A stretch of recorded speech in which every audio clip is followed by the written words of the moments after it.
안녕하세요. 오다가 봐라 3탄으로 다시 돌아온 부산국제교류재단 개발팀 인턴즈 신이라고 합니다. 이번 여행지는 어디예요? 이번에는 신이가 소개해주는 ODA 여행 아니에요? 네, 맞아요. 이거 봐요, 스미칩. 부산이 6.25 전쟁 시절 피난민이 몰려와 살았던 장소라는 거 알고 계시나요? 네, 우리 오다가 봐라 2탄에서 방문한 용도도 피난민이 모여 살았던 곳이었잖아요. 네, 맞아요. 피난의 역사가 가득 담긴 부산 속 ODA 함께 알아보는 거 어때요? 좋아요. 첫 번째 여행지는 부산역이네요.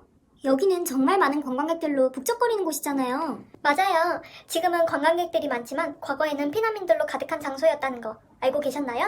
정말요? 왜요? 과거 6.25 전쟁으로 우리나라에 많은 피난민이 생겨난 거 알고 있죠?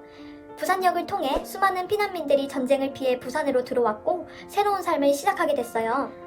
부산역은 피난살이의 애환이 가득 담겨있는 상징적인 곳이라고 할 수 있겠군요. 그렇죠. 근데 이렇게 피난 행렬의 중심지였던 부산역에 엄청 큰 불이 났었다는 거 혹시 알고 계시나요? 정말요? 1953년 11월 오후 8시 20분 부산역전을 중심으로 큰 화재가 발생했어요. 일대를 휘감은 불은 14시간 동안 지속됐고 주택 3,132채 소실, 사상자 29명, 이재민 3만 명이 생겨났어요. 정말 절망스러운 상황이었네요. 이때 위트컴 장군이 미군 군수품을 풀어 시민들을 도와줬어요. 천막을 설치하고 식량과 의약품을 보급해 주었죠. 사실 이 군수 물자를 무단으로 방출한 것이어서 미국 의회 청문회에 불려가게 돼요. 당시 위트컴 장군이 했던 유명한 말이 있죠? 전쟁은 총칼로만 하는 것이 아니다. 그 나라 국민을 위하는 것이 진정한 승리라 할 것이다. 나는 이기는 전쟁을 했을 뿐이다. 위트컴 장군의 말에 의원들은 크게 감동했고 덕분에 더 많은 구호품들을 지원받을 수 있게 되었어요. 우리는 화재 복구를 위해 한미재단으로부터 15,000달러 지원을 받았고 재난구호, 의료지원 사업 등 191개의 AFAK 사업이 진행되었어요. 이 덕분에 다시 일어설 수 있게 된 것이죠. 화재로 쟤밖에 안 남았던 당시 사진을 보니 너무 충격적인데요? 크고 화려한 건물들로 가득한 부산역 일대가 과거에 저런 아픈 일을 겪은 줄은 몰랐어요. 이렇게 변하기까지 많은 분들의 노력이 있었어요. 어려운 시기일수록 서로 돕는 것이 얼마나 중요한지 알겠죠? 다음 코스는 어디예요? 여기는 40계단 문화관이에요. 영도가 피난민들이 몰려와 살았던 장소라고 했던 거 기억나죠? 이곳에서 피난민들이 어떻게 생활했는지 자세히 볼 수 있답니다.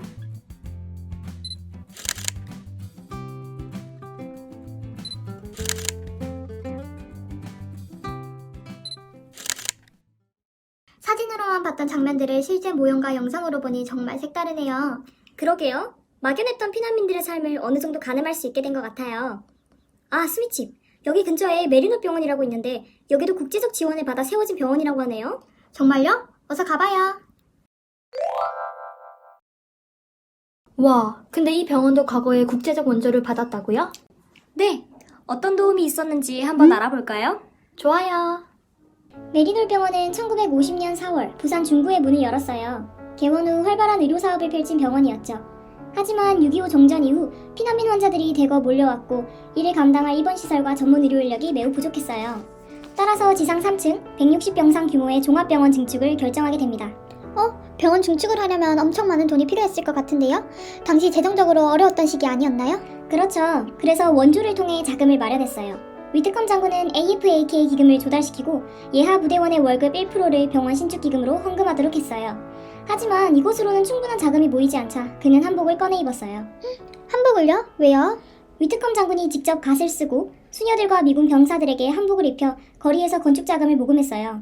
이러한 노력과 지원들 덕분에 메리놀 병원은 착공 8년 만인 1962년 11월에 종합병원을 준공할 수 있었고 현재 진료과 28개, 전문의 59명으로 구성된 병원으로 성장할 수 있었답니다.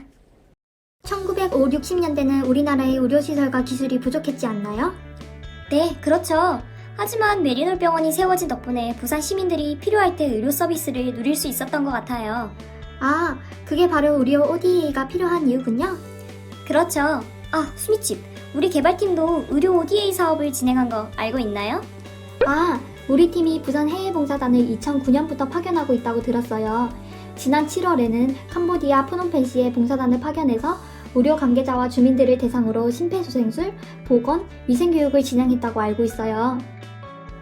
네, 맞아요. 우리나라가 과거에 도움을 받고 성장한 것처럼 협력국의 성장을 위해 많은 지원을 하고 있답니다. 근데 갑자기 부산대에는 왜 온 거예요? 부산대학교가 광복 이후 정식으로 설립된 최초의 종합국립대학교인 거 알고 있었어요? 아니요, 몰랐어요. 부산대학교가 강복 이후 우리나라 최초의 종합대학이었군요. 네, 부산대가 어떻게 설립됐는지 궁금하지 않으세요? 네, 어떻게 설립됐어요? 부산대학교는 1946년 5월 15일 국내 최초의 종합국립대학교로 출범했어요. 근데 처음에는 부산대학교 부지 확보에 큰 어려움이 있었다고 해요. 정말요? 근데 어떻게 지금과 같은 명문대로 성장할 수 있었던 거죠? 처음에는 부지 확보를 못한 상태에서 6.25 전쟁까지 터져서 천막에서 수업했다고 해요. 하지만 학교 부지를 확보하려는 윤인구 총장의 절실한 노력 덕분에 맥락준 문교부 장관과 지역 기업인들의 마음이 움직이게 됐어요. 아, 그래서 부산대 캠퍼스가 설립됐군요. 근데 처음부터 정정 캠퍼스에 설립된 건 아니라고 들었어요. 네, 맞아요. 원래 부산대는 지금의 공설운동장에 캠퍼스를 설립하려고 했는데 당시 재정적인 문제로 무산됐었대요. 근데 어떻게 여기에 캠퍼스가 설립됐어요? 어려움을 겪던 윤인구 초대 총장이 부산대 비전을 담은 그림을 보여주며 부산대의 미래에 투자해달라고 위트컴 장군에게 말했고 흔쾌히 동의했어요. 아, 위트컴 장군이 이번에도 도움을 줬군요. 네, 위트컴 장군이 AFAK에 25만 달러 지원을 연결시켜 현재 부지에 캠퍼스를 마련할 수 있게 되었답니다. 아, 그래서 금정산 일대에 부산대가 탄생했군요. 네, 그렇죠. 수미집도 알다시피 현재 부산대는 동남권 지역을 대표하는 명문대학교로 성장했답니다. 부산역, 메리놀병원, 부산대학교 모두 ODA와 관련이 있었다니 정말 놀랍네요. 일산과 가까웠던 곳들이 ODA와 연관되어 있어서 더 놀랍고 신기했던 것 같아요. 그리고 오늘 우리가 방문한 곳 모두 위트컴 장군과 관련이 있는 거 알아요? 그렇네요. 한국인 만큼 한국을 사랑했던 위트컴 장군 덕분에 우리가 힘든 시절을 잘 극복할 수 있었던 것 같아요.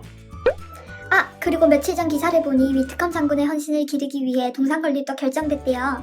시민들의 모금을 통해 세워지는 부산의 첫 외국인 동상이라고 하네요. 와, 정말 대단하네요. 오늘 부산의 피난 역사와 함께한 ODA를 살펴볼 수 있어서 너무 재밌었어요. 맞아요. 다음 여행도 더 재밌고 유익할 예정이니 기대해주세요. 그럼 여러분, 부산에 오다! 가봐라! 안녕!